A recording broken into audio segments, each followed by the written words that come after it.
सभापति महोदय, मैं संकल्प थीम की अगली कड़ी ए अर्थात अंत्योदय की तरफ सदन का ध्यान आकर्षित करना चाहूँगा। पंडित दीनदयाल उपाध्याय जी के अंत्योदय दर्शन, जिसमें उन्होंने समाज के सबसे निर्धन, वंचित तथा अंतिम पंक्ति में खड़े व्यक्ति के उत्थान की परिकल्पना की है, यही हमारे आर्थिक विकास तथा समावेशी समृद्धि का सिद्धांत है। महोदय, श्रृंखला उतनी ही मजबूत होती है जितनी मजबूत उसकी सबसे कमजोर कड़ी होती है। अर्थात सही मायने में हम उतने ही विकसित हुए हैं जितने की पंक्ति में खड़ा सबसे आखिरी व्यक्ति विकसित हो पाया है। हमारा बजट इन्हीं वंचित, शोषित, गरीब वर्गों के लिए समर्पित है। खाद्य, सभापति महोदय, हमने मुख्यमंत्री खाद्यान्न सहायता योजना अंतर्गत बजट में 5,000 करोड़ का प्रावधान किया है एवं संपूर्ण पोषण सुरक्षा उपलब्ध कराने के उद्देश्य से चना, शक्कर, फोर्टिफाइड राइस, गुड़ तथा आयोडाइज्ड नमक के लिए 1,000 करोड़ का प्रावधान रखा है। सभापति महोदय, मैं संकल्प के अंत्योदय के अध्याय को हमारे बुजुर्गों, दिव्यांगजनों, विधवाओं, असहाय वर्गों के लोगों को समर्पित करना चाहूँगा। हमने यह प्रयास किया है कि अंत्योदय की सच्ची भावना के अनुरूप इन सभी के लिए सम्मान और सुरक्षा की व्यवस्था कर सके। सामाजिक सुरक्षा सहायता अंतर्गत विभिन्न पेंशन योजनाओं हेतु कुल 1422 करोड़ रुपए का प्रावधान किया गया है। सभापति महोदय, वरिष्ठ नागरिकों की गरिमा, स्वास्थ्य और सामाजिक सहभागिता को ध्यान में रखते हुए प्रदेश के प्रत्येक जिला मुख्यालय में सियानगुड़ी को वरिष्ठ नागरिकों के डे केयर सेंटर के रूप में विकसित किया जाएगा, जिसका संचालन सामाजिक संस्थाओं के माध्यम से किया जाएगा। इस योजना हेतु इस बजट में 5 करोड़ रुपए का अतिरिक्त प्रावधान किया गया है। जिला सूरजपुर एवं रायगढ़ के पंडरीपानी में 100 सीटर दृष्टि एवं श्रवण बाधित विद्यालय एवं छात्रावास के लिए 6 करोड़ और रायपुर के मठपुरैना में दृष्टि एवं श्रवण बाधित विद्यालय के लिए 2 करोड़ 50 लाख रुपए का अतिरिक्त प्रावधान किया गया है। राज्य के सभी 33 जिलों में नशा मुक्ति केंद्रों के संचालन के लिए 20 करोड़ रुपए का प्रावधान किया गया है। उभयलिंगी कल्याण बोर्ड के लिए भी इस बजट में प्रावधान किया गया है। जनजाति कल्याण, सभापति महोदय, अंत्योदय की विचारधारा को वास्तविकता में बदलने की पहली शर्त है कि जनजातीय वर्ग के लोगों को संसाधन उपलब्ध कराएं, उनके लिए अवसरों का निर्माण करें तथा उनकी संस्कृति और परंपराओं का संरक्षण करें। इस दिशा में हम लगातार प्रयास कर रहे हैं। हमने जनजातीय स्वतंत्रता संग्राम सेनानी संग्रहालय का निर्माण किया, जिसका लोकार्पण माननीय प्रधानमंत्री श्री नरेंद्र मोदी जी के द्वारा किया गया। जनजातीय संस्कृति के संवर्धन, संरक्षण तथा इसके सम्मान में हमने जनजातीय संग्रहालय का भी निर्माण किया है। सभापति महोदय, विशेष पिछड़ी जनजातियों के समग्र उत्थान के लिए महत्वाकांक्षी प्रधानमंत्री जनमन योजना अंतर्गत सड़क निर्माण के लिए 500 करोड़ तथा आवास निर्माण हेतु 200 करोड़ का प्रावधान किया गया है। जनजातीय बाहुल्य ग्राम पंचायतों के लोगों के जीवन स्तर में सुधार हेतु संचालित धरती आबा जनजाति ग्राम उत्कर्ष अभियान योजना अंतर्गत बुनियादी ढांचे, स्वास्थ्य, शिक्षा तथा आजीविका के क्षेत्र में मौजूद कमियों को दूर करने हेतु 200 करोड़ का प्रावधान किया गया है। मुख्यमंत्री बाल भविष्य सुरक्षा योजना अंतर्गत प्रदेश में 17 आवासीय विद्यालय संचालित हैं, जिसके लिए 72 करोड़ का प्रावधान किया गया है। साथ ही बीजापुर में प्रयास विद्यालय प्रारंभ करने हेतु प्रावधान इस बजट में विशेष रूप से किया गया है। विशेष पिछड़ी जनजातियों के लिए कोरबा जिले में आवासीय विद्यालय निर्माण के लिए 5 करोड़ तब बालक क्रीड़ा परिसर के निर्माण हेतु 10 करोड़ का प्रावधान कोरबा के लिए किया गया है। एक प्रयास विद्यालय, एक क्रीड़ा परिसर, 22 अनुसूचित जनजाति प्री मैट्रिक एवं पोस्ट मैट्रिक बालक बालिका छात्रावास भवनों के निर्माण हेतु 75 करोड़ रुपए का अतिरिक्त प्रावधान किया गया है। सभापति महोदय, हमारी सरकार ने इस वर्ष जनजातीय संस्कृति को देश दुनिया तक पहुंचाने के लिए एक नई पहल के रूप में जनजातीय सुरगुड़ी स्टूडियो की शुरुआत करने का निर्णय लिया है। इसके लिए भी बजटीय प्रावधान किया गया है। सभापति महोदय, अनुसूचित जनजाति बाहुल्य ग्राम पंचायतों में बैगा एवं पुजारी को प्रोत्साहन राशि दिए जाने का निर्णय लिया गया है। इसके लिए बजट में 3 करोड़ से अधिक का प्रावधान किया गया है। अनुसूचित जाति कल्याण, सभापति महोदय, अनुसूचित जाति कल्याण विभाग को व्यवस्थित, सक्षम एवं क्रियाशील बनाने हेतु विभागाध्यक्ष कार्यालय का सेटअप बजट में प्रावधानित किया जा रहा है। सभापति महोदय, विगत 2 वर्षों में माननीय मुख्यमंत्री जी द्वारा कई सतनाम भवन एवं समाज हेतु सामुदायिक भवनों की स्वीकृति प्रदान की गई है, जिसमें प्रमुख रूप से भंडारपुरी में गुरुद्वारा मोतीमाल हेतु 17 करोड़, ग्राम मुंगेली में सतनाम भवन के पुनरुद्धार हेतु 25 लाख, ग्राम श्वेतगंगा में सामुदायिक भवन निर्माण हेतु 50 लाख, सतनाम भवन भिलाई में डोम निर्माण हेतु 50 लाख, ग्राम भंडारपुरी में डोम निर्माण हेतु 1 करोड़, रायपुर में समाज के भवन हेतु 1 करोड़, मड़वा में सतनाम धर्मशाला हेतु 50 लाख शामिल है। इसके अलावा गिरौदपुरी मेला हेतु वार्षिक 25 लाख आवंटन को बढ़ाकर 50 लाख किया जाना भी शामिल है। इसी कड़ी में माननीय मुख्यमंत्री जी की घोषणा अनुरूप आगामी वर्ष से बाबा गुरु घासीदास जयंती कार्यक्रम हेतु ग्राम लालपुर थाना में 15 लाख, ग्राम श्वेतगंगा में 10 लाख, भिलाई में 10 लाख, भंडारपुरी मेला हेतु 20 लाख का प्रदाय किया जाएगा। इसके साथ ही अनुसूचित जाति वर्ग के लोगों के कल्याण एवं विकास के लिए हमने 4 अनुसूचित जाति प्री मैट्रिक एवं पोस्ट मैट्रिक बालक बालिका छात्रावास, 1 क्रीड़ा परिसर तथा 1 प्रयास विद्यालय के भवन निर्माण हेतु 50 करोड़ का प्रावधान किया है। गुरु तीर्थ गिरौदपुरी गुरु तीर्थ पिछड़ा वर्ग के भी देख लेते साहब, 52% है नमूमन। धैर्य रख, धैर्य। गुरु तीर्थ गिरौदपुरी एवं भंडारपुरी के उड्डयन के लिए 5 करोड़ 60 लाख का प्रावधान किया गया है। माननीय मुख्यमंत्री जी की घोषणा अनुरूप बजट में अनुसूचित जाति विकास प्राधिकरण की राशि को 50 करोड़ से बढ़ाकर 75 करोड़ प्रावधानित किया गया है। अन्य पिछड़ा वर्ग कल्याण।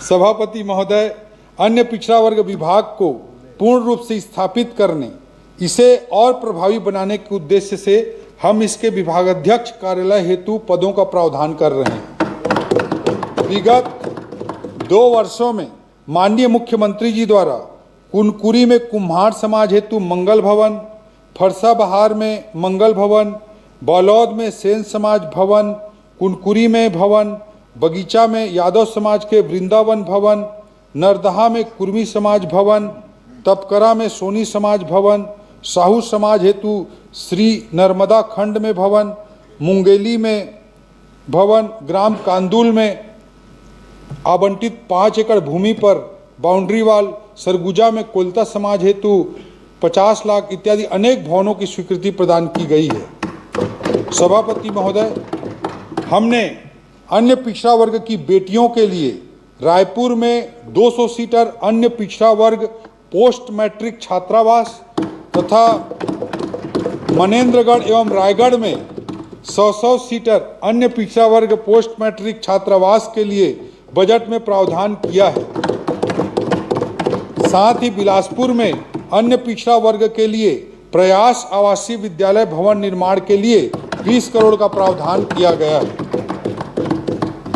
सभापति महोदय, अन्य पिछड़ा वर्ग विकास प्राधिकरण के लिए 80 करोड़ तथा माननीय मुख्यमंत्री जी की घोषणा अनुरूप मध्य क्षेत्र विकास प्राधिकरण की राशि को 50 करोड़ से बढ़ाकर 75 करोड़ करने का प्रावधान इस बजट में किया गया है। श्रम कल्याण।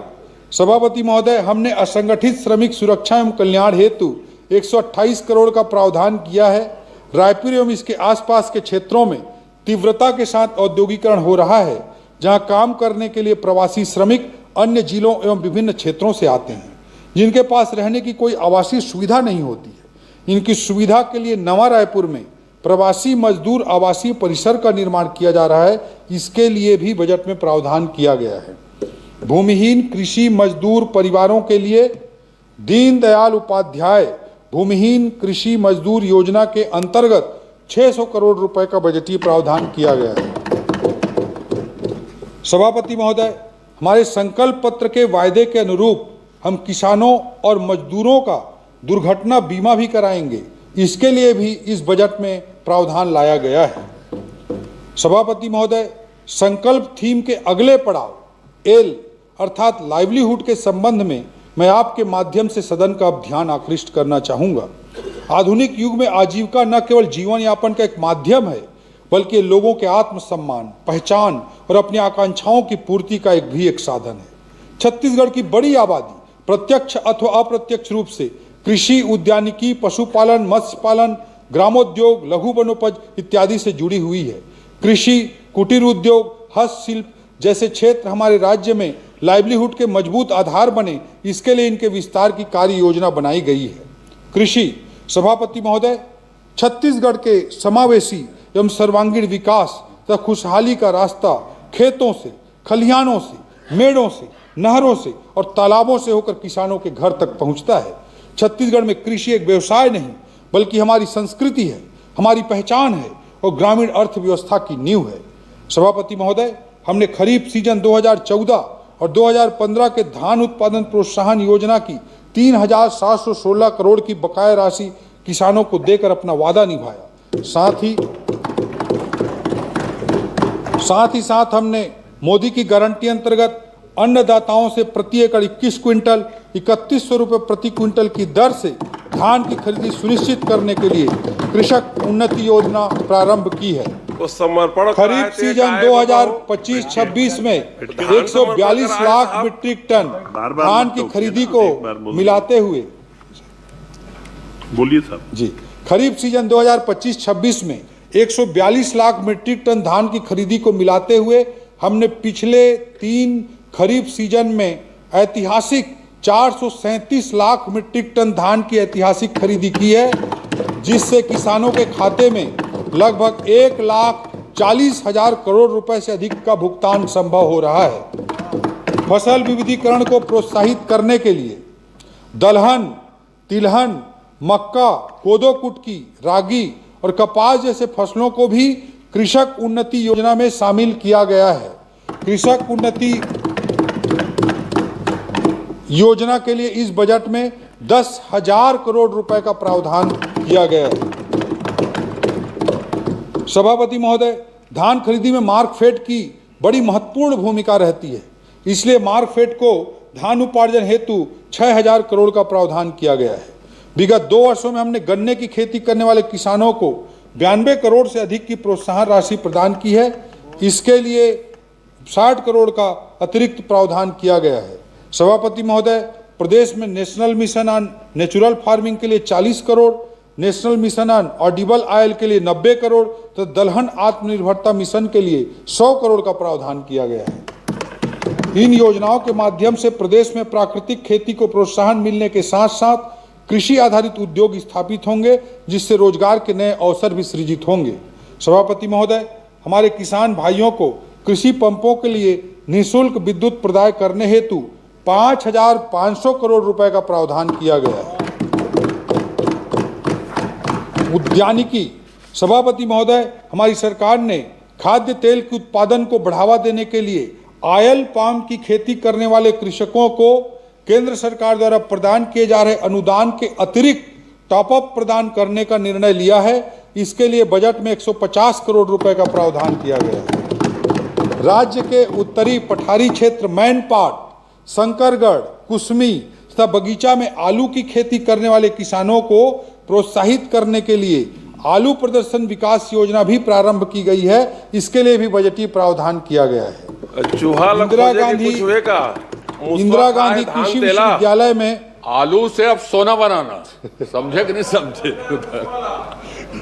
माननीय सभापति महोदय, इंदिरा गांधी कृषि विश्वविद्यालय 1 घंटा हो गया और पूर्व वित्त मंत्री है बहिष्कार करके चले गए, और कितना देर लगेगा? इंदिरा गांधी कृषि विश्वविद्यालय में भाभा परमाणु अनुसंधान केंद्र की सहायता से सेंटर ऑफ एक्सीलेंस की स्थापना हेतु बजटीय प्रावधान किया गया है। सभापति महोदय, अन्य महत्वपूर्ण योजनाओं के प्रावधान इस प्रकार हैं। प्रधानमंत्री फसल बीमा योजना के लिए 820 करोड़, एकीकृत वाटरशेड प्रबंधन कार्यक्रम हेतु 170 करोड़, कृषक समग्र विकास योजना हेतु 150 करोड़, प्रधानमंत्री कृषि सिंचाई योजना हेतु 130 करोड़ और राष्ट्रीय कृषि विकास योजना हेतु 130 करोड़। मत्स्य पालन, सभापति महोदय, प्रधानमंत्री मत्स्य संपदा योजना के लिए बजट में 200 करोड़ रुपए का प्रावधान किया गया है।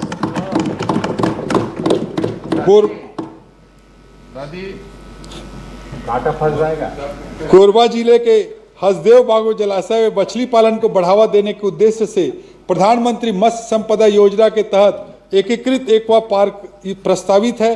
जिसके लिए भी बजट में 5 करोड़ रुपए का प्रावधान किया गया है। पशुधन विकास, सभापति महोदय, यह अवसर उन लाखों चरवाहों, गोपालकों और पशुपालकों के प्रति कृतज्ञता व्यक्त करने का है जो हमारी ग्रामीण अर्थव्यवस्था के असली स्तंभ हैं। हमारी सरकार ने राज्य में डेयरी उद्यमिता को प्रोत्साहित कर आजीविका का प्रमुख साधन बनाने के लिए डेयरी समग्र विकास योजना प्रारंभ की है तथा इसके लिए बजट में 90 करोड़ रुपए का प्रावधान किया गया है। इस योजना के तहत रायपुर, बिलासपुर एवं जगदलपुर के मिल्क प्रोसेसिंग सेंटर का उन्नयन भी शामिल है। पशुओं के नस्ल